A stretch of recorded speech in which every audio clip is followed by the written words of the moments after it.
Hey everyone, welcome back to looking at the book of Mark, and we're back in chapter 1. Today we're going to be starting at verse 9. Hope everything's going well for your lockdown in this coronavirus. Mark chapter 1, starting at verse 9.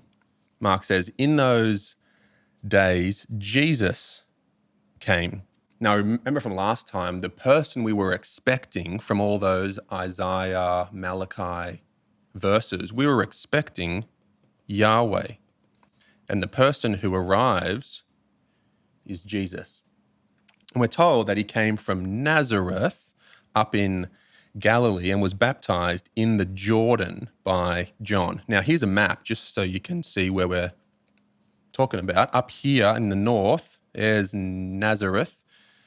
And then this here, this is the Jordan River.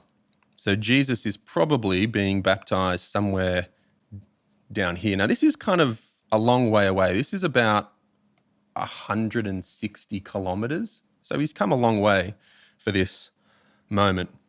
Anyway, so here he is. He's being baptized. And then as he comes up out of the water, we're told the heavens are being torn open. Now, this is a bit of a classic Old Testament biblical way to say something big is happening, something big is going to be revealed.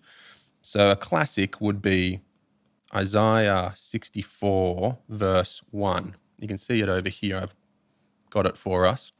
"If only you would tear the heavens open and come down, then the mountains would quake at your presence." This is if God himself would arrive. It's like the heavens would be torn open. And here in Mark, we've got the heavens being torn open and the Spirit is descending on Jesus like a dove. And then a voice comes from heaven and says something very significant. He says, "You are my beloved Son. I take delight in you."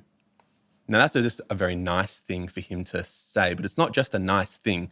What's happening here is God is actually quoting from probably 3 Old Testament passages. The first one is, "You are my son." This is from Psalm chapter 2, verse 7, where God says to the king, "You are my son." To be God's son means to be the king. But then you have this word in here, beloved. And that's probably from Genesis chapter 22, verse 2, where Abraham takes his son, his beloved son, and almost sacrifices him. But then God provides the ram in the bushes, and Abraham sacrifices the ram instead, his beloved son.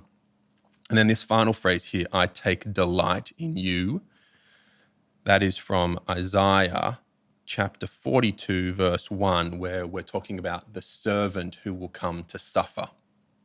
And so in just those 2 lines, God is quoting 3 Old Testament passages that are telling us exactly who Jesus is and what he's come to do. That is, he is the Messiah, he is the King, he is the willing sacrifice, and he is the suffering servant. And again, last time we spoke about how the book of Mark is about who is Jesus. This is that Messiah. And what does it mean for him to be the Messiah?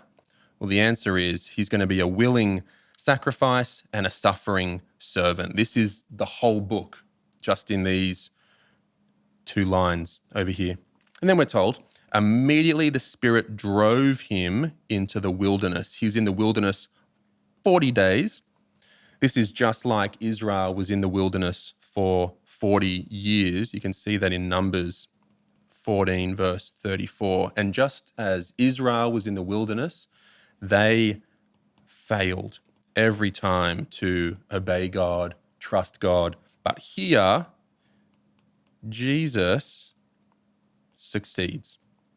Where Israel failed, Jesus nails it. So he's there for 40 days and he's tempted by Satan. And this is to help show us, signal to us that Jesus hasn't come to defeat Rome like everyone else thought a Messiah would come and do, but instead he's come to defeat evil and sin and death. And he's there with the wild animals, we're told, and that's heaps weird. We're not exactly sure what that means, but we think because the angels are serving him and the wild animals, we think this is Psalm 91, verses 11 to 14. I've got that over here. Psalm 91. For he will give his angels orders concerning you to protect you in all your ways. Verse 13 here, there's a lion and the cobra, the wild animals. Because he is lovingly devoted to me, I will deliver him.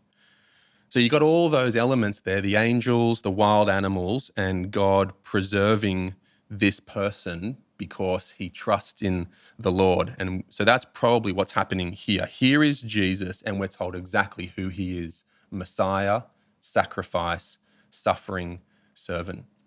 That's all for today. We'll see you next time.